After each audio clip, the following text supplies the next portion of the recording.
बाबा आज येताना बासुंदी घेऊन या ना. अगं कालच आपण आईचा वाढदिवस होता म्हणून आणली होती ना. ऐकलं, गोकुळची बासुंदी पुन्हा खावीशी वाटतेय. खरं सांगू, मलाही खावीशी वाटतेय. पुन्हा पुन्हा खावीशी वाटणारी गोकुळ बासुंदी.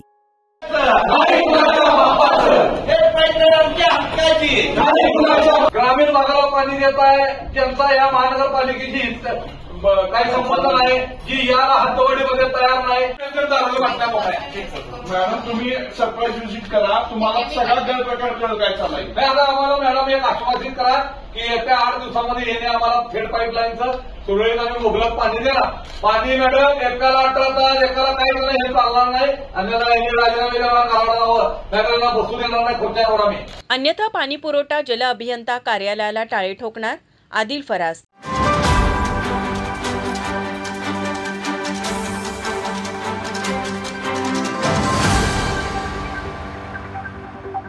कोल्हापूर शहरात थेट पाईपलाईन कार्यान्वित होऊन 1.5 वर्षाचा कालावधी उलटला आहे. मात्र तरीही शहरातील अनेक भागांना अद्याप शुद्ध आणि मुबलक पाणी पुरवठा होत नाही. महानगरपालिकेच्या पाणीपुरवठा विभागाच्या भोंगळ कारभाराविरोधात आज राष्ट्रवादी अजित पवार पक्षाच्या वतीने महापालिका आयुक्त के मंजुलक्ष्मी पाणीपुरवठा विभागाच्या अधिकाऱ्यांसमवेत बैठक पार पडली. जुन्या पाईपलाईनमधून होणाऱ्या दूषित पाणी पुरवठ्यामुळे आरोग्यविषयक समस्या उद्भवत होत्या. या पार्श्वभूमीवर शहरवासियांनी थेट पाईपलाईन प्रकल्पाला पाठिंबा दिला. मात्र 1.5 वर्षानंतरही शहरातील जुने भाग अपुरा आणि कमी दाबाने पाणी पुरवठा या समस्येला सामोरे जात असल्याचे जिल्हाध्यक्ष आदिल फरास यांनी सांगितले.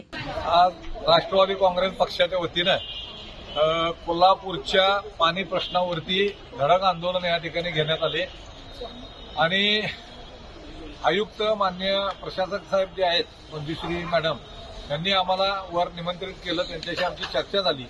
सर्व वॉटर सप्लाय जल अभियंता सर्व शाखा अभियंता उपस्थित होते आणि विषय एवढाच आहे की कोल्हापूरला चारी बाजूनं नदी असताना कोल्हापूर गेले 40 वर्ष झाले 50 वर्ष झाली कोरडी लोक ताणलेली.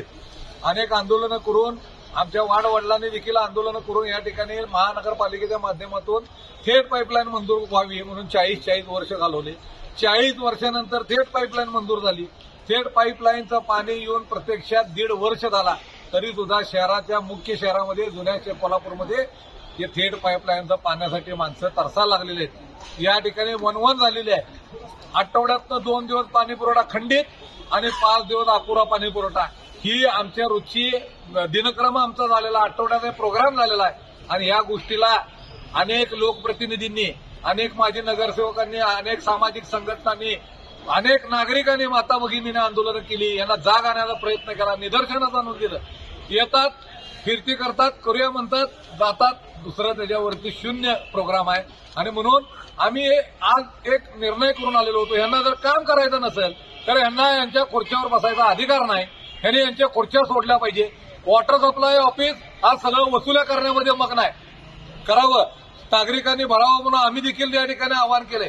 परंतु नुसता पैशाला ज्या पद्धतीनं सक्तीची वसुली करताय तसं त्या ठिकाणी तितक्याच तातडीनं पाण्यासाठीचं नियोजन करावं हे वारंवार सांगून देखील ऐकलेलं नाही. आणि म्हणून आज आम्ही आयुक्तांना, प्रशासकांना या ठिकाणी जाब विचारण्यासाठी आलेलो होतो आणि त्यांना सुरळीत पाणी पुरवठा व्हायला पाहिजे. कोल्हापूर शहराला समान पाणी पुरवठा व्हायला पाहिजे. मुळात पंचगंगा नदी जगामध्ये 9 नंबरच्या दूषित पाणीच्या यादीमध्ये आलेली होती आणि म्हणून अनेक लोकांनी आंदोलनं केली. अनेक नेत्यांनी, मान्य मुश्रीफ साहेब असतील, त्यावेळेला बंटी साहेब असतील, ह्या सगळ्यांनी, सर्व पक्षाच्या नेत्यांनी या ठिकाणी, क्षीरसागर साहेब होते, ह्या सगळ्यांनी मिळून या ठिकाणी थेट पाईपलाईन मंजूर करून आणलं. मंजूर करून आणल्यानंतर काय 1.5 वर्ष झालं तर ठराविक भागाला तुम्ही पाणी देताय. ज्या उपनगरांना, ज्या ग्रामीण भागाला शहराच्या हद्दवाढीमध्ये यायचं नाही त्यांना देखील पाणी देताय आणि मूळ शहराला बाकी थेट पाईपलाईनचं पाणी नाही. कारण सांगताय हे जोडायचंय, ते जोडायचंय. अरे जोडायला काहीतरी अल्टिमेटम आहे का नाही, टाइम पिरियड आहे का नाही. 1.5 वर्ष झालं पाणी या ठिकाणी येऊन देखील लोकांच्या त्या ठिकाणी घशापर्यंत पोचत नाही, त्यांच्या दारापर्यंत पाणी पोचत नाही. तर हे फार दुर्दैवी आहे. त्याबद्दल कोल्हापूर महानगरपालिका, वॉटर सप्लाय आणि प्रशासनाचा पूर्ण धिक्कार आम्ही करतो, निषेध करतो. आणि येत्या 8-10 दिवसामध्ये जर कोल्हापूर शहरातला सगळ्या भागांमधला पाणी पुरवठा सुरळीत झाला नाही तर राष्ट्रवादी काँग्रेस पक्षाचे कार्यकर्ते ह्यांना खुर्चीवर बसू देणार नाही.